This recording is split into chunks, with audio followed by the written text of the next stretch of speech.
Bonjour à tous, on se retrouve pour un jeu de PS3, le premier jeu de PS3 si je dis pas de conneries, Lost Planet 2 qui est la suite du 1, ça se déroule 10 ans après, développé par Capcom, qui est sorti en 2010 sur PC, Xbox et PS3.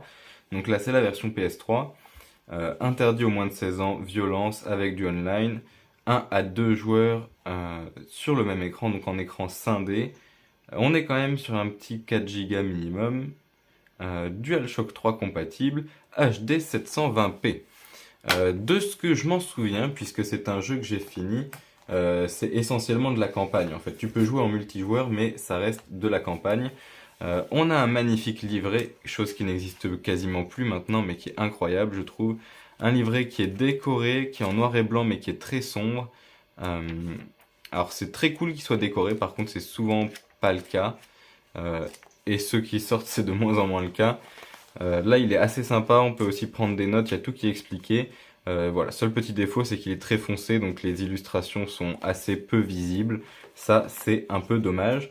On est sur un CD qui est décoré aussi, avec une décoration différente du livret et de la boîte. Une illustration différente.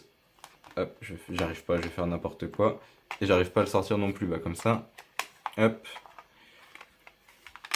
voilà. Voilà, donc une illustration différente avec le même boss, semble-t-il, quoique c'est pas dit. Euh, c'est un jeu que j'ai pas mal aimé, mais du coup c'est essentiellement la campagne à laquelle on joue, que ce soit en solo ou en coop. Le désavantage du solo, c'est que les bots sont plutôt pas mauvais, mais pas terribles non plus.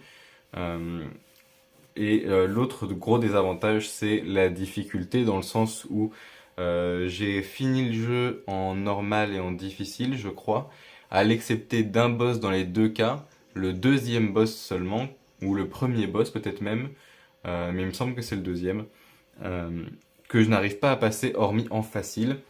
Donc quelque chose me dit qu'en l'ayant fini plusieurs fois, qu'en ayant joué beaucoup d'heures mine de rien à ce jeu, et en étant de manière générale pas extrêmement bon mais pas mauvais non plus aux jeux vidéo, si je suis obligé de le mettre en facile, c'est probablement que sa difficulté est un peu trop dure.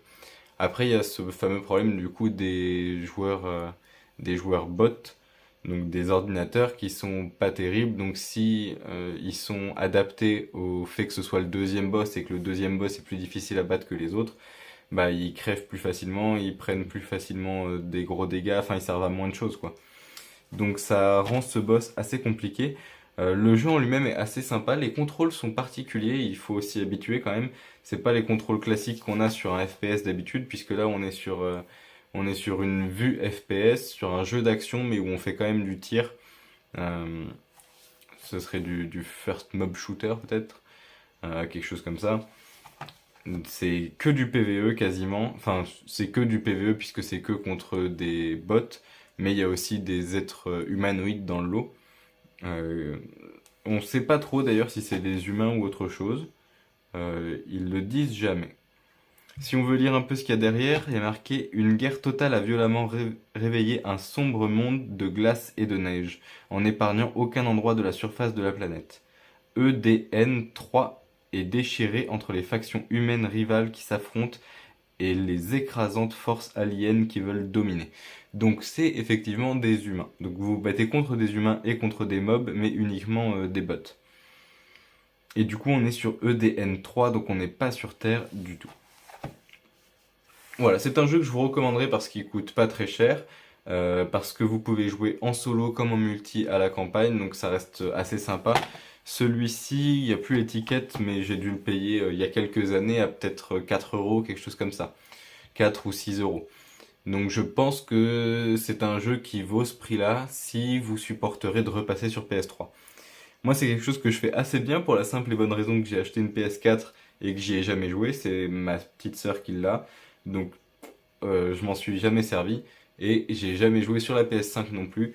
Je suis resté sur PC depuis, donc je suis sur PC, PS1, PS2, PS3, Game Boy Advance, enfin Game Boy de manière générale, euh, DS, Wii, Wii U, Switch, je crois que c'est déjà pas mal, GameCube. Je sais pas si j'ai tout cité, mais globalement c'est les consoles que j'utilise, donc je les utilise un peu au quotidien, mais du coup de manière très disparate. Euh, mais du coup, c'est un jeu que ouais, je vous conseillerais si vous le trouvez pas cher. Autrement, si vous le trouvez à mon avis à plus de 10 euros, je pense que c'est pas la peine. Vous trouverez des meilleures choses à ce prix-là, enfin des choses plus récentes qui auront des meilleurs graphismes, des meilleurs contrôles. Et le gameplay est plutôt bien, mais il est pas extraordinaire non plus. Par contre, je pense que c'est l'un des rares jeux à faire ce genre de système. En termes de PvE, c'est-à-dire qu'on va viser entre guillemets les sources d'énergie des animaux. Donc c'est un petit peu particulier. Euh, et ça, c'est un point positif. C'est un petit peu particulier dans le bon sens. Je pense qu'on a plutôt fait le tour. Donc, je vais vous laisser là-dessus. Et je vous dis à tous une bonne journée.